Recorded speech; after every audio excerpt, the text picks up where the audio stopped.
ये है गुड़गांव। इसे देश का सबसे मॉडर्न शहर माना जाता है, द मिलेनियम सिटी। लेकिन सिर्फ 2 घंटे की बारिश के बाद यहाँ के हाईवे पर 20 किलोमीटर लंबा ट्रैफिक जैम लग गया। ये नजारा देखो, ऐसा नजारा शायद ही दुनिया के किसी देश में आपको देखने को मिले।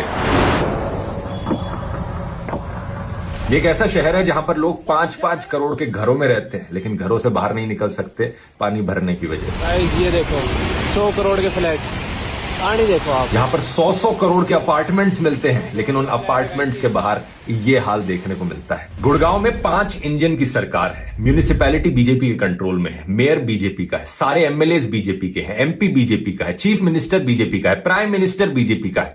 टॉप टू बॉटम सब कुछ बीजेपी के कंट्रोल में है 10 सालों से। और ये हाल होता है शहर का दोस्तों, जब आप सब कुछ जुमला पार्टी के कंट्रोल में दे देते। जो कांग्रेस के टाइम में, यूपीए सरकार के टाइम में मेट्रो बन गई थी, वो बन गई थी। उसके बाद से एक सिंगल लाइन एक्स्ट्रा किलोमीटर इन्होंने मेट्रो की एक्सपेंशन नहीं करी है पिछले 10 सालों से। 2009 में कंस्ट्रक्शन शुरू हुई थी रैपिड मेट्रो की, 2013 तक काम खत्म हो गया था, पहले स्टेशंस बन गए थे। 2017 तक उनकी प्लानिंग में जो भी कुछ हुआ था वो फिनिश हो गया था। उसके बाद से कुछ नहीं किया है इनकी सरकार ने। ये सारी डबल ट्रिपल क्वाड्रपल इंजन की सरकार ने बस शहर का नाम बदला है। और ये इकलौता उदाहरण नहीं है, भोपाल के साथ भी यही हुआ है। भोपाल में भी ट्रिपल क्वाड्रपल इंजन की सरकार चल रही है। पिछले 20 सालों से सिर्फ बीजेपी ही है हर जगह पर, और पिछले 7 सालों में सिर्फ 7 किलोमीटर उन्होंने एक्सपेंड करी है अपनी मेट्रो। ये जो किलोमीटर लंबे ट्रैफिक जैम लग रहे हैं, इनका सिंपल सा सोल्यूशन है पब्लिक ट्रांसपोर्ट पर फोकस करना। सोचकर देखो, टिल डेट एयरपोर्ट का गुड़गांव से कोई डायरेक्ट मेट्रो कनेक्शन नहीं है। एयरपोर्ट जाने वाला आधा ट्रैफिक तो सिर्फ गुड़गांव से ही आता है। वो यूं ही कम हो जाएगा, लेकिन नहीं, इतना भी नहीं किया जा रहा। 2014 तक जो भी इमेज बनी थी गुड़गांव की,